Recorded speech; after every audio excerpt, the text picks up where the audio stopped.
بسم اللہ الرحمن الرحیم الحمد للہ رب العالمین والصلاة والسلام علی الرسول الامین۔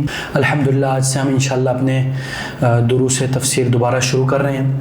تو انشاءاللہ آج ہم پڑھیں گے سورۃ الحجرات، جس میں اللہ تعالیٰ فرماتے ہیں اعوذ باللہ من الشیطان الرجیم بسم اللہ الرحمن الرحیم یا ایہا الذین آمنوا لا تقدموا بین یدی اللہ ورسولہ واتقوا اللہ ان اللہ سمیع علیم۔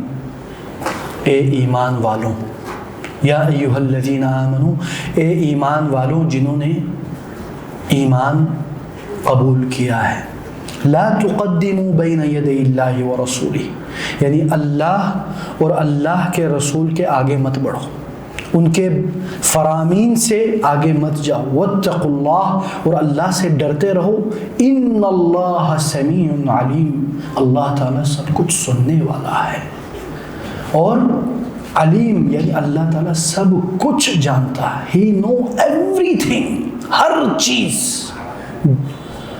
یعلم خائنۃ الاعین، فراڈ آئیز، جو آپ چھپ کے دیکھتے ہو وہ بھی اللہ کو نظر آتا ہے، اور یعلم ما فی الصدور، اور جو آپ کے دلوں میں بھی چل رہے، اللہ اکبر۔ اور یہ بھی یاد رکھیں یہ جو صورت ہے اس میں مکارم الاخلاق، اٹس سورہ آف مینرز، سورہ آف لیکچر یعنی ایٹیکیٹس۔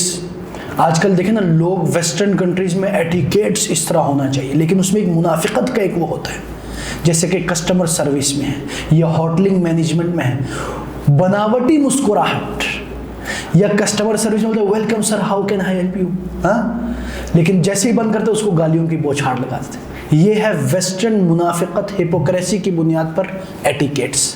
لیکن اسلام کیا کہتے ہیں؟ الابتسامۃ صدقہ، الابتسامۃ فی وجہ اخیک صدقہ، آپ کی ایک مسکراہٹ اپنے مسلمان بھائی کے سامنے جو مسکراہٹ ہے وہ بھی آپ کے لیے صدقہ ہے۔ یہ ہے ایٹیکیٹس، یہ ہے مینرز، ٹھیک ہے نا۔ اور اس کے بعد پھر اللہ تعالیٰ فرماتے ہیں لا تقدموا، یہ من باب التفعیل ہے، جس کا مجرد ہے قدم یقدم، یعنی آتا ہے، جس کا معنی ہے کہ دوسرے کے آگے چلنا، یعنی اللہ اور اللہ کے رسول کے آگے نہیں چلنا۔ اسی لیے اللہ تعالیٰ نے فرعون کے بارے میں کیا فرمایا؟ یقدم قومہ یوم القیامہ، وہ قیامت کے دن اپنی قوم کے آگے ہوگا۔ ہاں، تقدم یتقدم، تفعل، کہ یہ اس صیغے میں آتا ہے کہ آگے بڑھنا۔ اسی سے علماء کہتے ہیں کہ اللہ اور اللہ کے رسول سے آگے بڑھنے کا کیا مقصد ہے؟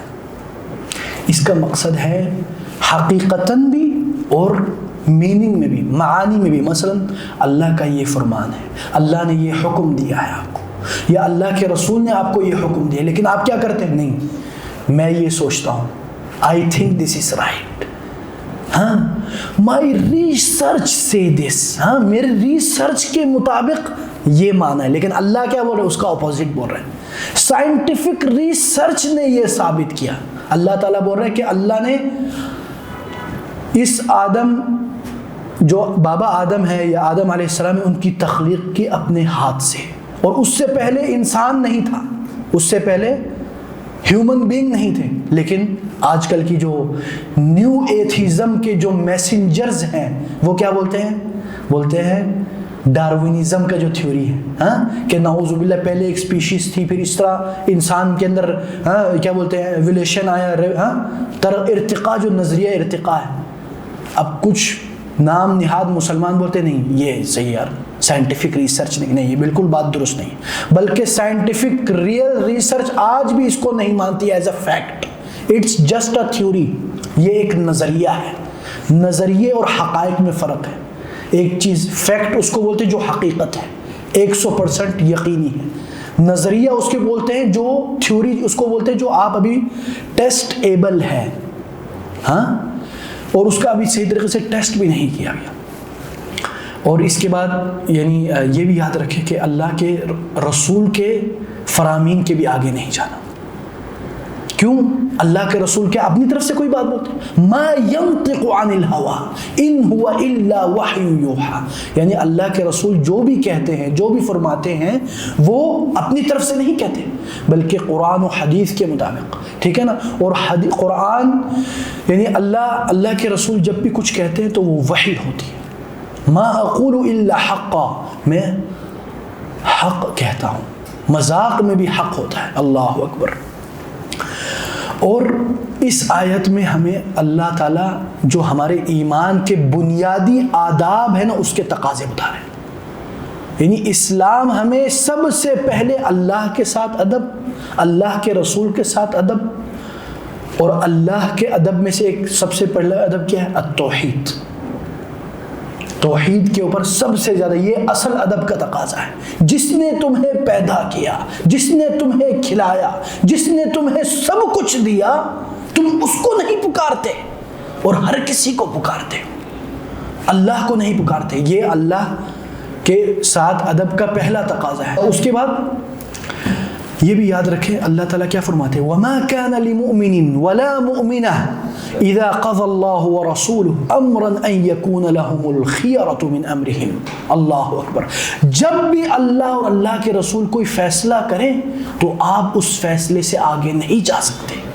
یہ ریڈ لائن ہے, آپ نے اس ریڈ لائن کو کراس نہیں کرنا. اللہ اور اللہ کے رسول نے جو آپ کے لیے ریڈ لائن متعین کیے ہیں اس سے آگے آپ نے نہیں جانا. وَمَن يَعْصِ اللَّهَ وَرَسُولَهُ فَقَدْ ضَلَّ ضَلَالًا مُبِينًا. جو اللہ اور اللہ کے رسول کے فرامین کے برعکس چلتا ہے, اس کے اپوزٹ چلتا ہے, وہ کیا ہے؟ وہ واضح گمراہی میں. اللہ اکبر. اور اس کے بعد پھر اللہ تعالیٰ کیا فرماتے ہیں؟ اس کے بعد اللہ تعالیٰ فرماتے ہیں یا ایھا الذین آمنوا. پھر دوبارہ ایمان والوں کے لیے پکار ہے, پھر دوبارہ آپ کے لیے اسپیسیفک جو ایمان والے اس کے لیے اللہ کی طرف سے ایک ندا ہے. یا ایھا الذین آمنوا, اے ایمان والوں. اس کا مطلب ہے ایمان کا تقاضا ہے کہ آپ ابھی جو آنے والی بات ہے اس کو غور سے سنیں. It's very important message for you. کیا کہتے ہیں اللہ تعالیٰ؟ بولتے یا ایھا الذین آمنوا لا ترفعوا اصواتکم. اپنی آوازوں کو اونچا مت کرو. کدھر؟ فوق صوت النبی, رسول اللہ صلی اللہ علیہ وسلم کی آواز سے اونچا مت کرو.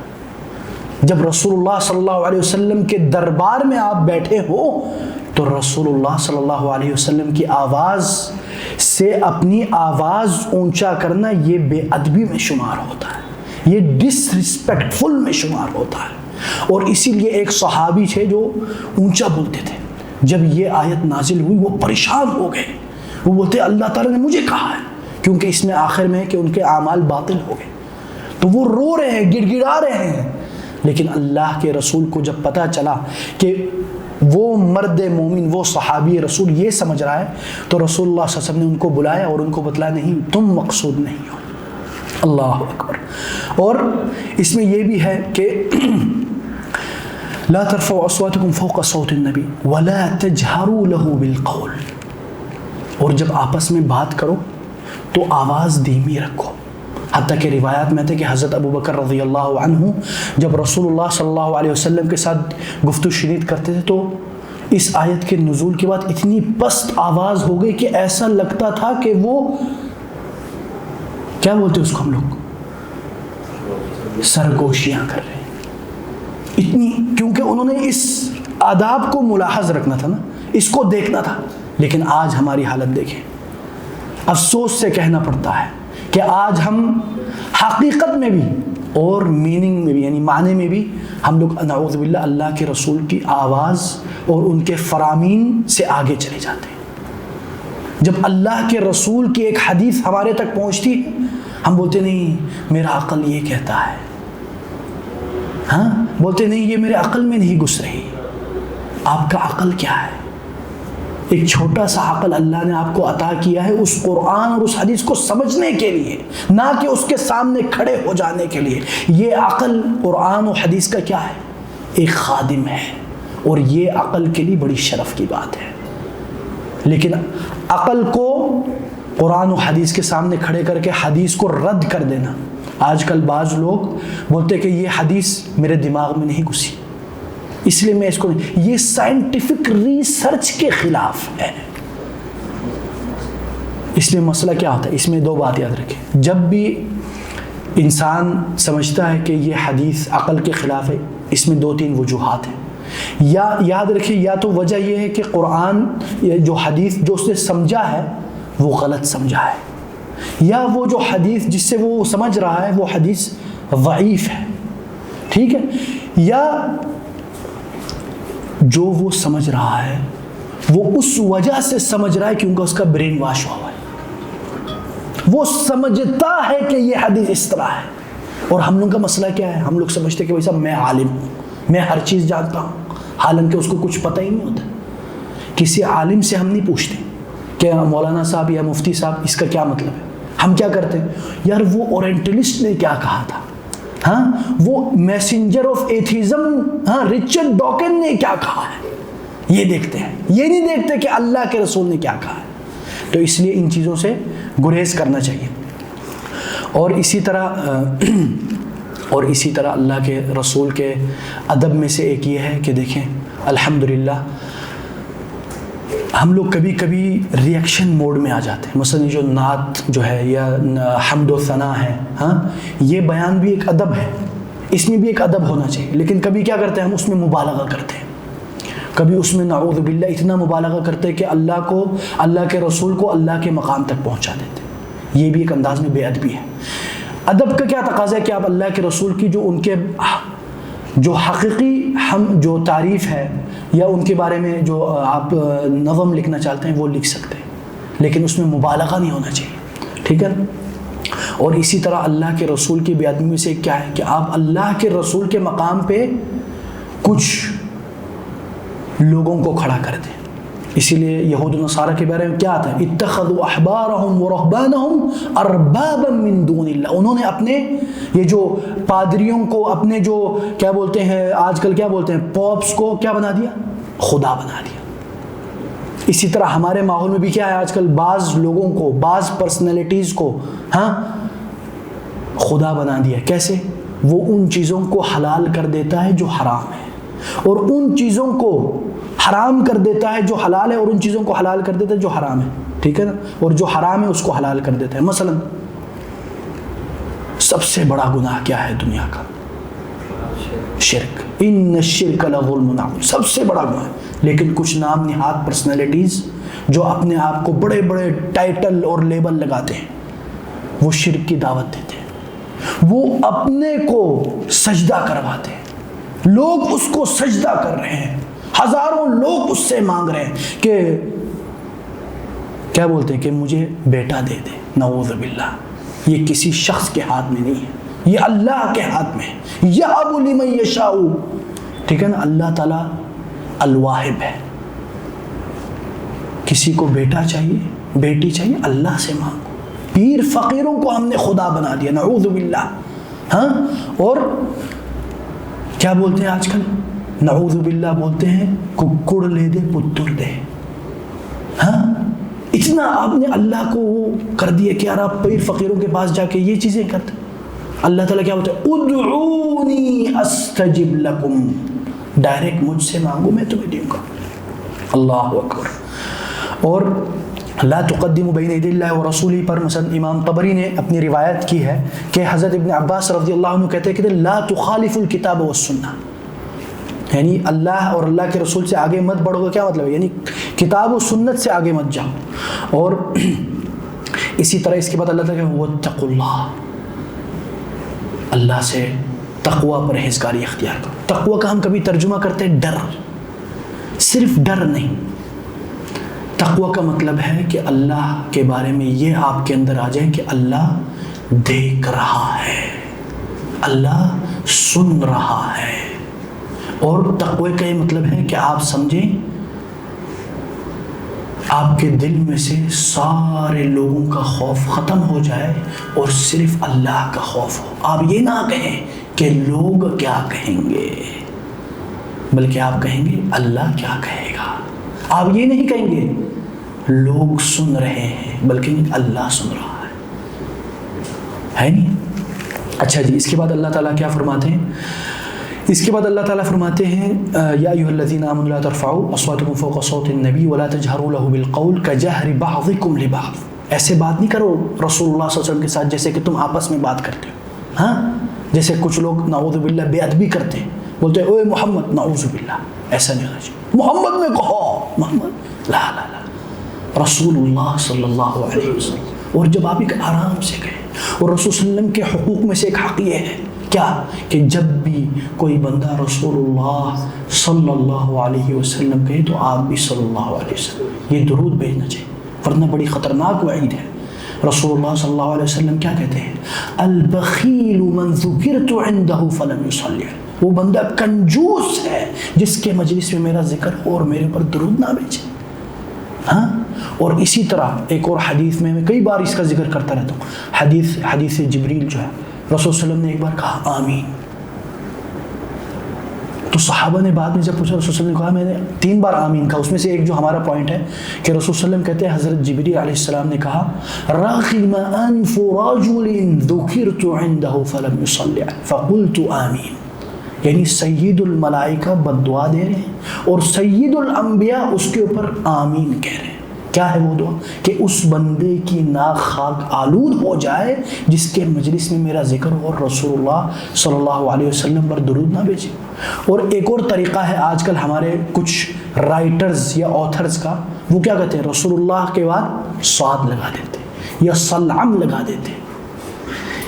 کتنی افسوس کی بات ہے، کتاب پوری لکھ دی لیکن جب رسول اللہ کا ذکر ہے تو تمہیں یہ توفیق نہیں ہوئی کہ صلی اللہ علیہ وسلم. وہ کیوں لکھتے ہو اس طرح؟ ہوتا ہے شارٹ کٹ، اختصار کے لیے. تم پوری کتاب کو شارٹ کٹ کرو نا، وہ نہیں کرنا.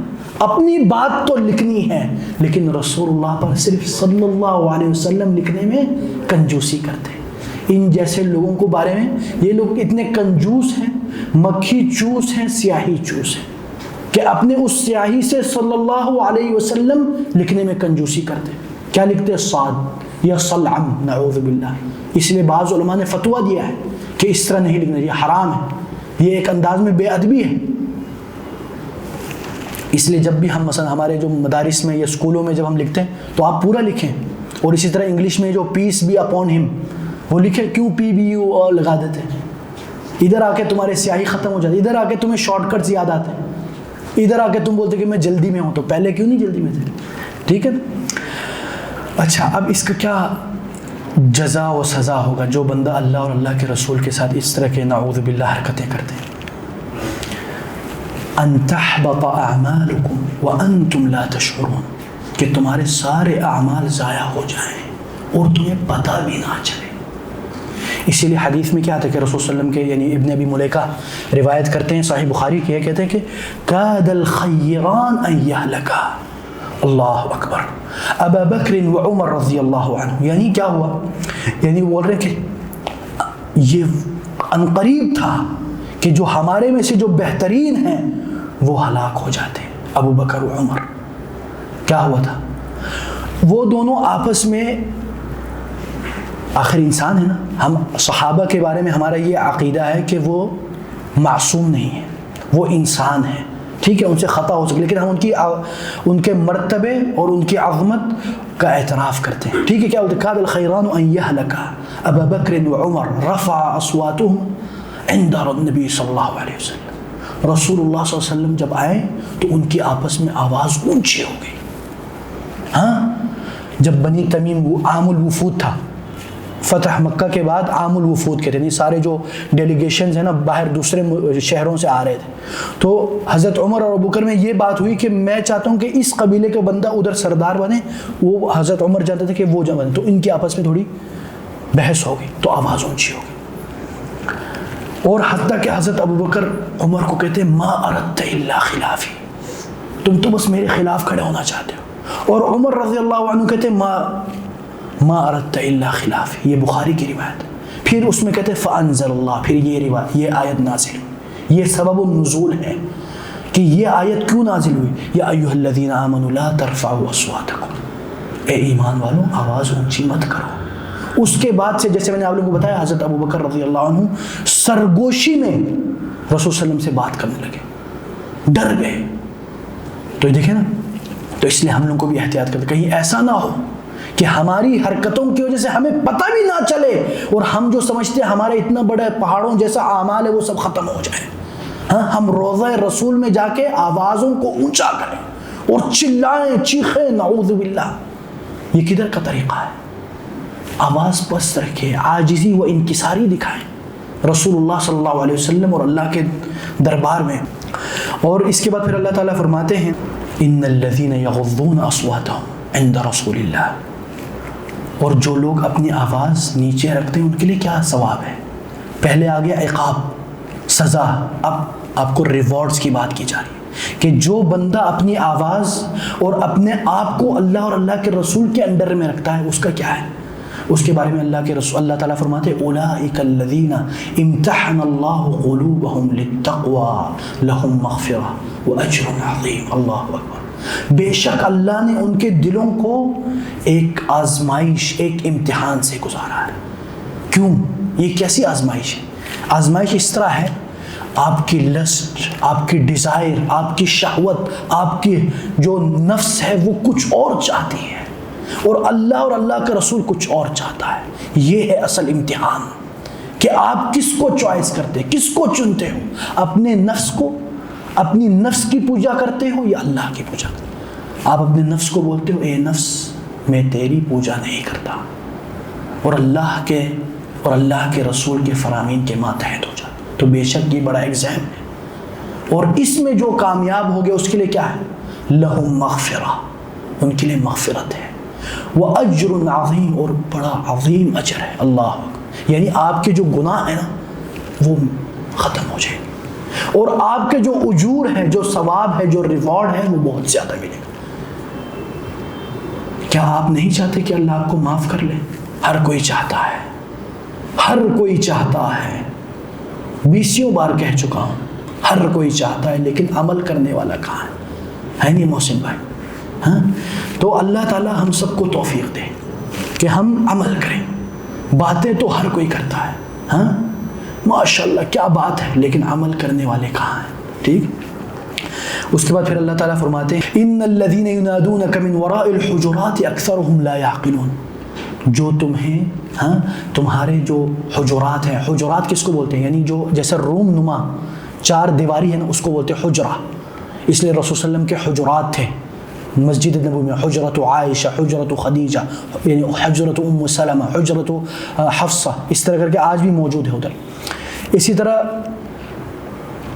رسول صلی اللہ علیہ وسلم کے بارے میں یہ آتا ہے کہ ان کے جو حجرات جب وہ اس 4 دیواری کے اندر تھے تو بعض اعراب نے آواز لگائی، یا محمد اخرج الینا، اے محمد آؤ یار، ہم کب کا انتظار کر رہے ہیں.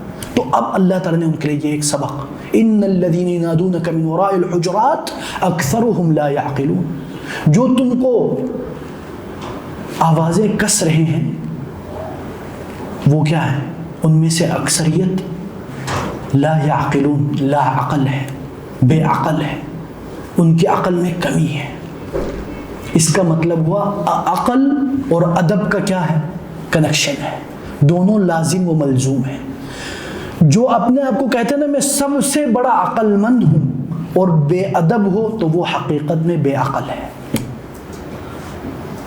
اسی لیے ایک بہت بڑے عالم دین ہے سید ابو بکر غزنوی، بڑے صوفی انسان تھے، بڑے ولی اللہ تھے. وہ کیا کہتے ہیں سید ابو بکر غزنوی؟ بولتے ہیں تم میں سے کچھ لوگ ہو اپنے توحید پہ گمنڈ کرتے ہو، توحید پہ گمنڈ کرتے ہوئے تمہاری زبان اتنی بے ادبی ہو جاتی ہے کہ تم لوگ ہر کسی کے اوپر کیچڑ اچھالتے ہو. کیوں؟ بھائی صاحب میں موحد ہوں، میں کنفرم جنتی ہوں. نہیں.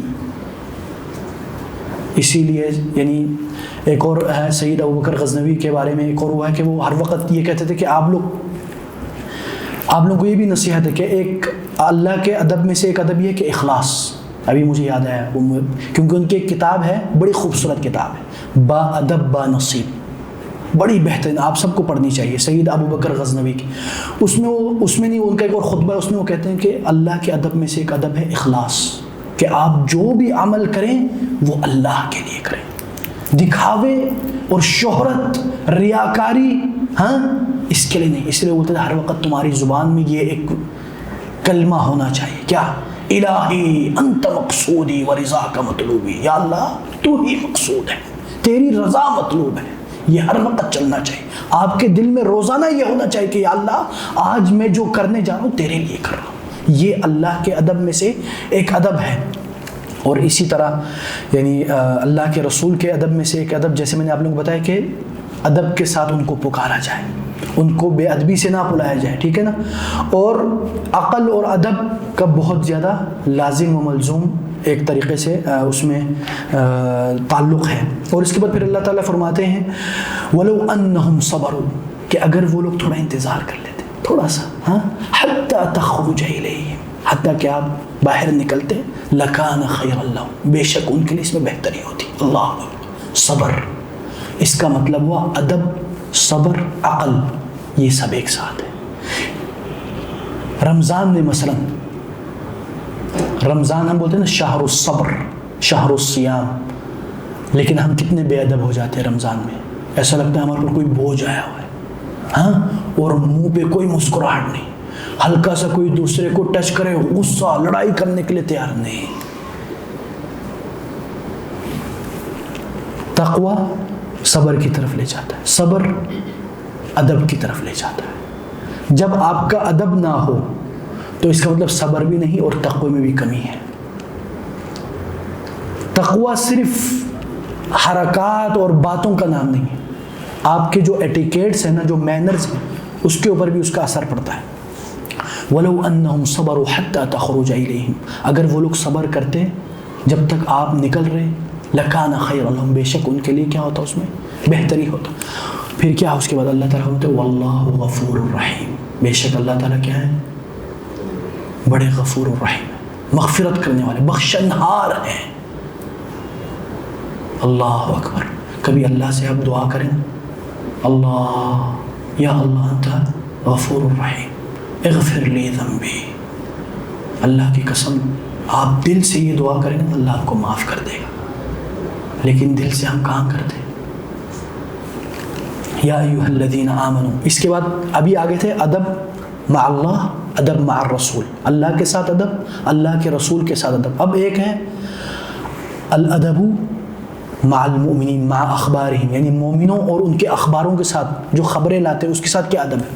اس کے بارے میں اللہ تعالیٰ فرماتے ہیں یا ایھا الذین آمنوا ان جاءکم فاسق، اے ایمان والو اگر تمہارے پاس کوئی بندہ ہے جو فاسق نما ہو، ہاں، کیا کریں، بنبأ، نبأ کس کو بولتے ہیں، اما یتساءلون عن النبأ العظیم، کوئی بڑی خبر، جیسے آج کل کے نیوز والے جو مسالے ڈالتے ہیں، اس طرح کا کوئی نیوز آئے تو کیا کرنا چاہیے، فتبینوا. دوسری روایت میں فتثبتوا، کیا مطلب، جانچ پڑتال کرو. ایک دم نہیں لے لیا، ایک دم لے کے شیئر لائک پھیلا دیا، نعوذ باللہ، اور جھوٹی خبر پوری دنیا میں پھیل گئی.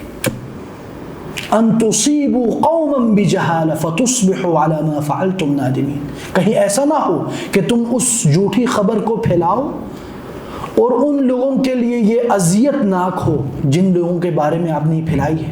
فتصبحوا علی ما فعلتم نادمین، پھر تمہیں اس کے اوپر ریگریٹ ہوگا، ندامت ہوگی، افسوس ہوگا. لیکن اس وقت افسوس کا کیا کوئی فائدہ نہیں، کیونکہ خبر نکل گئی. ایک جھوٹی خبر جب ٹرینڈ میں چلی جاتی، کیا آپ اس کو واپس کر سکتے؟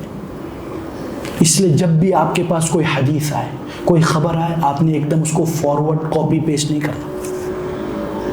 آپ نے دیکھنے کیا یہ صحیح ہے، کیا یہ جو خبر آئی ہے یہ درست ہے یا نہیں.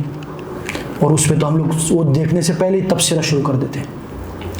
اور اس کے بعد پھر اللہ تعالیٰ یعنی فرماتے ہیں، یعنی جو اس میں جو فاسق کس کو بولتے ہیں، فاسق ان اشخاص کو بولتے ہیں جو اللہ کے حدود کو پامال کرتے ہیں، جن کو آپ کو پتہ چل کہ یار اس کے حرکات اور سکنات سے پتہ چل رہا ہے کہ یار یہ دین کے اوپر چلنے والا بندہ نہیں، یہ جھوٹا بندہ ہے، معروف ہے یہ ہر وقت جھوٹ بولتے ہیں.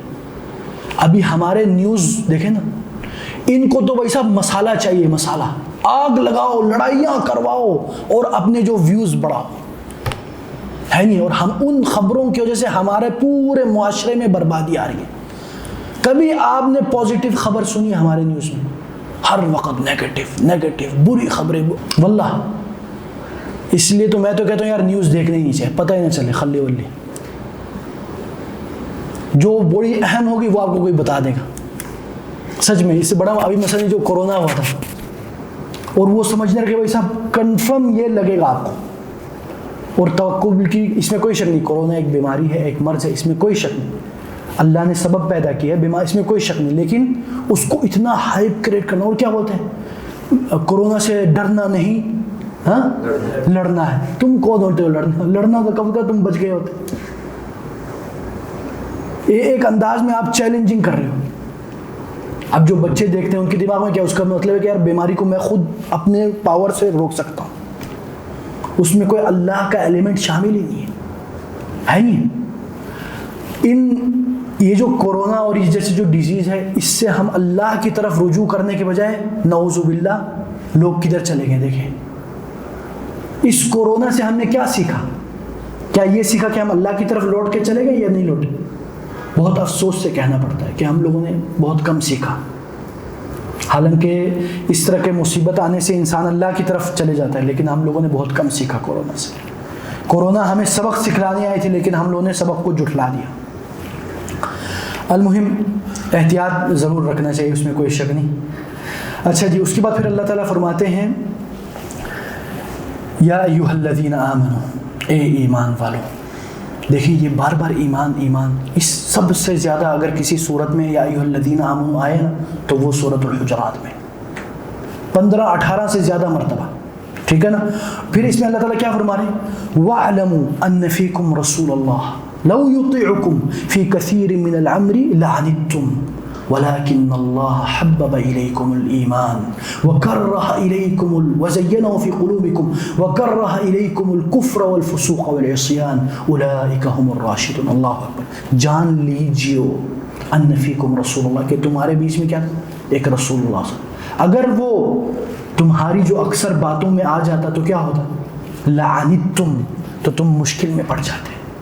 لیکن اللہ کے رسول نے کتنی بار آسانیاں پیدا کی, حالانکہ جو لوگ ہیں وہ چاہتے نہیں اور مشکلات پیدا. لیکن رسول صلی اللہ علیہ وسلم کیا ہوتا ہے, یسروا ولا تعسروا, کہ اس دین کو آسان کرو, مشکل نہ بناؤ. ہمارا یہ جو خوبصورت دین ہے یہ اتنا مشکل نہیں ہے, ہم نے اپنے اوپر مشکل بنا دیا ہے. ہم اپنے یا تو ہم ایکسٹریم میں چلے جاتے ہیں یا ادھر یعنی دو انتہاؤں میں چلے جاتے ہیں, جس کو کہتے ہیں لا افراط ولا تفریط. یا تو ہم بہت ہی زیادہ دین کر کے اپنا بیڑا غرق کر دیتے ہیں, یا دین سے اتنے دور ہو جاتے ہیں کہ دین بیزاری اور نعوذ باللہ پھر ایتھیزم اور پتہ نہیں کیا کیا. تو اس لیے بیچ میں رہنا چاہیے, ہاں امۃ وسطا. ٹھیک ہے نا. اچھا جی, اس کے بعد پھر اللہ تعالیٰ فرماتے ہیں وَلَكِنَّ اللَّهَ, لیکن اللہ تعالیٰ نے کیا کیا, حَبَّبَ إِلَيْكُمُ الْإِيمَانَ, اس ایمان کو آپ کے لیے ایک محبوب بنا دیا. آپ کو ایمان سے محبت ہے, آپ اسلام کے اوپر ہو, یہ کیا ہے, وَزَيَّنَهُ فِي قُلُوبِكُمْ, اور آپ کے دل کے لیے بھی اس کو ایک مزین, ایک خوبصورت بنا دیا. یہ جو ایمان ہے نا, ایمان یہ بہت بڑی نعمت ہے, اس کا بھی شکر بجا لانا چاہیے, اور شکر کا بھی شکر بجا لانا چاہیے. اللہ کی قسم ہم کو قدر نہیں ہے کہ ہم کس دین پہ چل رہے ہیں, کس خوبصورت دین پہ. آپ ان لوگوں کے قصے سنیں جو نان مسلم تھے اور اسلام انہوں نے قبول کیا. مثلا ہمارے ایک حبیب ہے, ادھر انہوں نے لیکچر دیا تھا, جناب بھائی عبدالوارث گل, ان کا لیکچر ہے یوٹیوب پہ بھی آپ دیکھیں, جرنی ٹو اسلام. اللہ کی قسم آپ وہ سنیں گے نا, آپ کا ایمان تازہ ہو جائے, آپ کو یقین ہو جائے گا کہ یہ جو دین جس پہ میں چل رہا ہوں یہ کوئی ایسا ویسا دین نہیں ہے, بلکہ بہت ہی خوبصورت, بہت ہی آسان اور عقل سے مزین اور دلائل سے مزین. ٹھیک ہے نا. وَكَرَّهَ إِلَيْكُمُ الْكُفْرَ, اور اللہ تعالیٰ نے آپ کے لیے کفر کو بھی مکروہ بنا دیا. آپ کو نفرت ہے کفر سے, صرف کفر سے نہیں بلکہ اہل کفر سے بھی. کیوں؟ اہل کفر کفر کرتے ہیں, اللہ کی نافرمانیاں کرتے ہیں کھلا کھلا, اور بعض منافقین بھی. یعنی آپ کا جو کفر سے نفرت کرنا نا, یہ بھی ایمان کا تقاضا ہے اور ایمان کی نشانی ہے. اسی لیے حدیث میں آتا ہے ذاق حلاوت الایمان, اس بندے نے ایمان کی حلاوت اور مٹھاس چکھ لی. کس نے؟ من احب للہ و ابغض للہ, جس نے اللہ کے لیے محبت کی اور اللہ کے لیے نفرت کی. اللہ اکبر. سب سے خوبصورت جذبہ کون سا ہے؟ اللہ کے لیے محبت کرنا. اللہ کی قسم ہم نفرتوں کی دنیا میں ہیں.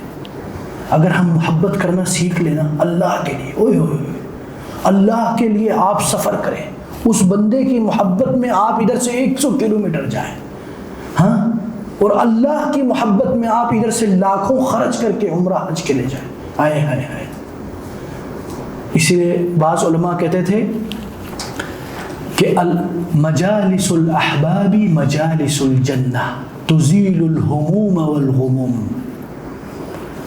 جن سے آپ اللہ کے لیے محبت کرتے ہیں نا، ان کے ساتھ بیٹھنا ایسا ہے جیسے آپ جنت کے باغیچوں میں بیٹھے ہوئے. ایسا ہے جیسے کہ آپ کے جو ہموم و غموم ہیں، جو آپ کے سٹریس ہیں، جو زندگی کے مسائل ہیں، جو بوجھ ہے، وہ کم ہو جاتے ہیں جن کے لیے آپ اللہ کے لیے محبت کرتے ہیں. اللہ کی قسم. اس لیے آپ کی زندگی میں کچھ ایسے لوگ ہونے چاہیے جن سے آپ اللہ کے لیے محبت کریں. ہر کوئی اپنے آپ سے پوچھے کتنے لوگ ہیں ہماری زندگی میں جن سے ہم اللہ کے لیے محبت کرتے ہیں، نہ کہ نسب کے لیے، نہ مال کے لیے، نہ جاہ کے لیے، نہ شہرت کے لیے، نہ کرسی کے لیے، نہ کسی جاب کے لیے، صرف اللہ کے لیے. ہر کوئی پوچھے. اگر آپ کے پاس ایک دوست بھی ایسا نہیں ہے نا، تو آپ بڑے خطرناک جگہ پہ کھڑے ہو. ابھی سے کوئی اللہ والا ڈھونڈے جس سے آپ اللہ کے لیے محبت کریں. قسم سے بڑی راحت اور بڑی سکون ملے گی آپ کو. اللہ والوں سے اللہ کے لیے محبت کرنا. بارک اللہ فیکم. پھر اس کے بعد اللہ تعالیٰ فرماتے ہیں اولئک هم الراشدون. جو یہ کرتے ہیں، جو جن کے دلوں میں ایمان ہے اور دل میں ایمان سے محبت ہے اور کفر اور اہل کفر سے نفرت ہے، وہ کیا ہے؟ وہ رشد و ہدایت پا چکے ہیں. اولئک هم الراشدون. وہ ہدایت والے ہیں. یہ ہے معیار اسلام کا کہ آپ اللہ کے لیے محبت کرو، اللہ کے لیے نفرت کرو. اللہ کے لیے نفرت کا یہ مطلب ہے کہ اللہ کے محارم اور گناہ کھلم کھلا ہو رہے ہیں، لیکن آپ میں ذرا بھی فرق نہیں پڑ رہا، ٹس سے مس نہیں ہو رہا. یہ میرا مسئلہ نہیں ہے. دس از فریڈم. What freedom? فریڈم اس کو بولتے ہیں کہ اللہ کے نافرمانیوں کو کھلم کھلا انجام دیا جا رہا ہے اور ہمارے دل میں ذرہ برابر بھی حرکت نہیں ہو رہی، ذرہ برابر بھی غصہ نہیں آ رہا، ذرہ برابر بھی نفرت نہیں ہو رہی اس حرکت سے. ایکشن یا بولنا تو چھوڑیے، دل میں حرکت ہی آ جائے تو آج کل بڑی بات ہے، اور وہ سب سے ادنا درجہ ہے. تو اللہ تعالیٰ سے دعا گو ہوں اللہ تعالیٰ ہمیں ان باتوں پر عمل کرنے کی توفیق دے، اور اللہ تعالیٰ ہمیں سن کے سن ہونے نہ دے، بلکہ ہمیں سننے کے بعد عمل کرنے کی توفیق دے. وصلی اللہ وسلم علی نبینا محمد. والسلام علیکم ورحمۃ اللہ وبرکاتہ.